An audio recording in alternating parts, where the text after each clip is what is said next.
Hello, everybody. Welcome to the Buckeye Weekly Podcast. I'm Tony Gerdeman here, as always, with Tom. Tom, how's it going?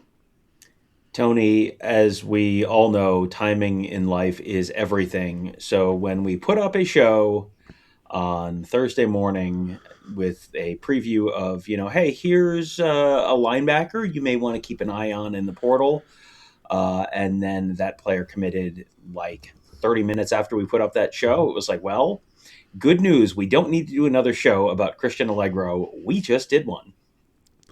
Yes, and you can find that in the Buckeye Huddle feed on YouTube, youtube.com/Buckeye Huddle, where you might be right now. And you can get our thoughts on Christian Alliegro, the linebacker from Wisconsin, 1 year left. Big kid, 6'4", 247. Honorable mention All Big Ten this past season. Played with a broken arm against Ohio State. They wrapped it and then casted it at halftime. And he's just like, just send me back out there. I'm good to go. And so some comments from Luke Fickell saying he wasn't going to let his team down, and he just wanted to get back out there on the field. And that gives you an idea of the kind of player that Ohio State has landed. And again, you can go find the video on that one very, very easily. Which brings us to, we're going to stay on the defensive side of the ball because the Buckeyes may be interested in another linebacker, but he is also part of perhaps a package deal, and we were talking about Alabama defensive lineman James Smith and Alabama outside linebacker Qua Russaw, who are both in the portal. Both went to high school together at Carver High School in Montgomery, Alabama, and went to Alabama then together, and now they're in the portal together, and they are, I believe, in the process of visiting Ohio State or setting up a visit. And on one hand, sure, bring all the defensive linemen that you need. James Smith, I believe, is one of the top guys in the portal. On the other hand, I don't know if there is a need for another linebacker, but what Qua Russaw does is a little bit different than what Christian Alliegro does. Right. And, I think this is, and man, we kind of need to preface all of this conversation with. So I guess we have to have a conversation about who Ohio State's 2026 defensive coordinators going to be, because it could be Matt Patricia, but it might not be Matt Patricia. But if it is Matt Patricia feels like someone who has shown that he can use different types of linebackers, different types of edge rushers, do some creative stuff with them. So yeah, Christian Allegro and Qua Russaw, really two different kinds of linebackers. Christian Allegro kind of more the traditional, think of a Big Ten middle linebacker. There you Mm-hmm. go. His hair is a little better than that, but other than that, you're pretty much on it. The Qua Russaw is much more the kind of move around, maybe do some stuff in space, rush off the edge kind of linebacker. So different types of roles. I think this is probably, if you're grading these guys on a scale of must have to nice to have to like, I think these guys both fall in the sort of nice to have bucket in terms of being able to bring some additional skill sets to Ohio State. I do wonder, James Smith on the interior of the defensive line, if that may be a little bit of a tip off of what Caden McDonald may be doing, because they already brought in John Walker from UCF. So you would figure they're not in terrible shape there in the interior of the defensive line, but you've already lost Taiwan Malone, so maybe he fits in there as kind of a Taiwan Malone replacement there. Where do you see, what do you see with these guys and where they might fit for Ohio State? Well, and coming from an odd front, that means if Ohio State wants to move to an odd front, this guy would be comfortable. But also as a odd front defensive end, he's 6'3", 297, which means generally when we talk about the odd front, the 3-4 or the 3-3 or whatever, that defensive end and that kind of front is defensive tackle sized. And so it's very easy to move a 3-4 defensive end into a 4-3-3 tech. So he's got that fluidity, and he's done it before. There are plenty of 4-down sets that Alabama has played where he's over he's always dealing with guards and centers. So that's not something that would be unusual for him. He may have more one-on-ones as a 4-3-3 tech. I don't know, but overall, he's in 28 tackles this year, 6.5 tackles for loss, 2.5 sacks. there's definitely a place for someone like him when you, as you said, probably losing Caden McDonald, losing Tywan Malone.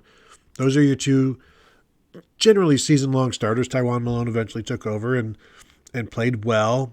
And so if you're bringing in John Walker and then you can bring in a James Smith to fill those two gaps, I think that fits. I think the other issue is, does Qua Russaw fit into your plans? And he can be an edge-setting outside linebacker, a pass rusher. A lot of what we saw Arvell Reese do.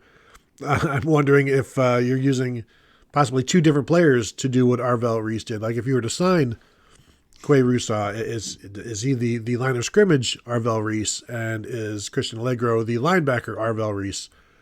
Or just something of that nature to think about, that they can coexist. But then you also still have Peyton Pierce, you still have Riley Pettyjohn, still have T.J. Alford, Garrett Stover, all of these guys, Sincere Johnson coming in, all of these guys wanting to play. And this is all assuming that Arvell Reese is going to the NFL. I think we could probably assume safely now that he is, now that you're looking at multiple linebackers. We know Sonny Styles is off, but I think James Smith makes sense to me. Qua Russaw does not make as much sense, but if you don't know exactly what your defense is looking like, and you don't know, I guess can we assume that Ryan Day knows who his defensive coordinator?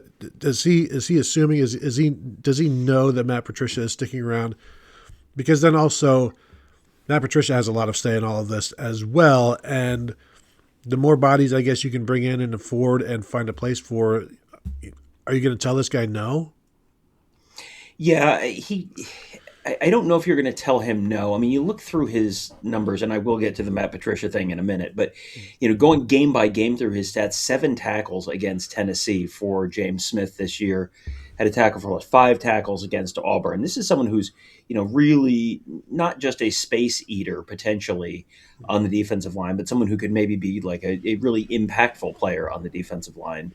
So, I think he's someone who they would probably like to have regardless. Like, too many good defensive linemen has never been a thing that has been categorized as a problem in the history of football. And it's really kind of almost a budgetary question at this point.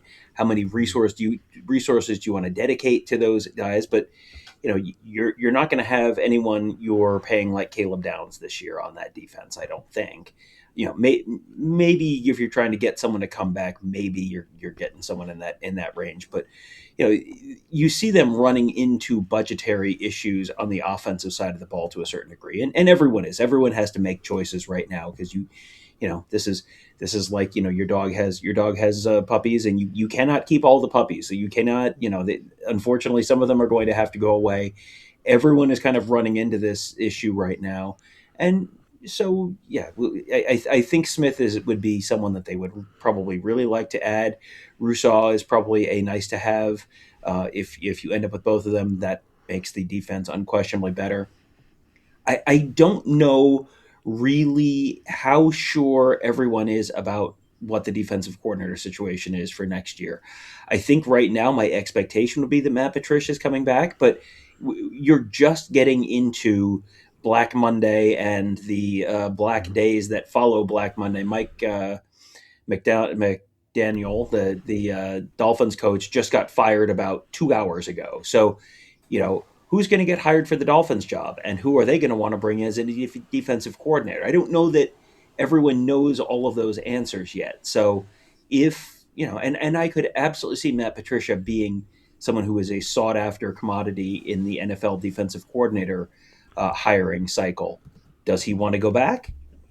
I don't know. He certainly seemed like he was having a great time at Ohio State this year. I could certainly see a strong argument for him staying in college. Like, he maybe has found a thing that he really is enjoying. But, as we saw with Chip Kelly went to the NFL last year, and he made a whole bunch of money. How did it go? Well, he made a whole bunch of money. And so, what does Matt Patricia want to be when he grows up? Does he want to go back to the NFL, or did he find that really after all those years, it's, a Hallmark Christmas movie, and he worked in the big city for so many years, but then he went home and he fell in love with, went back to his old college town and fell in love with college, and he's leaving those high-powered big city dreams behind, and he's going to go run an artisanal coffee shop with Ryan Day, I guess. I don't know. I'm not. I've walked past a lot of those. Never actually sat down and watched them, but I assume that that's how those all go. Yes, his college sweetheart, the Silver Bullets. He has decided to move the family. I do wonder, like, the NFL will be there for him, you would assume, next year or the year after, or basically whenever. Because basically, once you get in there, you can find somebody that will hire you. I mean, look at Bill Davis's Wikipedia page. You will find somebody that will hire you. Now, if there's a down year at Ohio State and a down year at 9-3, does he still have DC cred in the NFL? Can he go and be a defensive coordinator, or his sway gone after a rough year? So I think that's something where, do you strike while the iron is hot right now? I don't even do I think he's going to be back? Sure, until I hear different, and I don't have a great conviction on that thought either. I just until I hear different, I'm just going to assume he's there, just like everybody. Until I hear different, I'll just assume everybody's still right where you are, right? Everybody's cool, right? We're cool. I don't know. Tony, do you know where Billy Davis is coaching and what position he holds right now? I will tell you, he is an active coach right now. I'm going to say the last known whereabouts was Arizona, but I will say now let's go with Denver as linebackers coach. You're not terribly far off. The Houston Texans as linebackers coach. So not too far off. I'm just going to read it just because the interesting part of this show is over, but you have to hear this. Michigan State, 1991, graduate assistant. Pittsburgh Steelers, 1992 to 1994, defensive assistant. Carolina Panthers, 1995 to 1998, outside linebackers coach. Cleveland Browns, 1999, assistant linebackers coach. Green Bay Packers, 2000, assistant defensive line coach. Atlanta Falcons, 2001 to 2003, linebackers coach. New York Giants, 2004, linebackers coach. San Francisco 49ers, 2005 to 2006, defensive coordinator. Arizona Cardinals, 2007 to 2008, linebackers coach. Arizona Cardinals, 2009 to 2010, defensive coordinator. Cleveland Browns, 2011 to 2012, linebackers coach. Philadelphia Eagles, 2013 to 2015, defensive coordinator. Ohio State, 2017 to 2018, linebackers coach. Arizona Cardinals, 2019 to 2022, linebackers coach. He took a gap year, I don't know, maybe backpacking across Europe, and then 2024 to present, Houston Texan, linebackers coach. So if I am seeing this correctly, he was with the Cardinals from 2007 to 2010, but that was two different positions, and then 2019 to 2022 in one position. So 4 seasons in a row with the same team, but the Grover Cleveland of Arizona Cardinals coaches, 2 separate 4-year terms with a little bit of a gap in the middle. It's like reading the back of a baseball card of like a 40-year-old in 1988, like Bob Boone or Ted Simmons or whatever. Just like and they start in their minor league years as well, and you just, holy cow, that's a lot of numbers, it's a lot of names, a lot of places. But yes, that again, as Tom said, the interesting part of the show is over. Tom brought in the uninteresting part. I just threw it out as a reference. Tom wanted to pound people in the face with it. But yeah. Is he the Octavio Dotel of the NFL assistant coaches? And the answer is he's about 0.7 Octavio Dotels. He is the Browns starting quarterback of assistant coaches in the NFL, if you could. Now it's like the reverse jersey of all of the teams that he's been on. That would be a heavy coat to wear. So there you go. A couple of names to know. And, of course, we mentioned the Christian Alliegro commitment. Again, you can find us talking about that on a previous episode of the Buckeye Weekly Podcast. You can find that in your feeds, your audio feeds, the youtube.com/Buckeye Weekly, or actually youtube.com/Buckeye Huddle. And, of course, we are talking about all of this at BuckeyeHuddle.com. Sign up, say hello to us there, talking about this, more, other, and it's not stopping. So stop on by. Thank you all for tuning in. and we'll talk to you all later.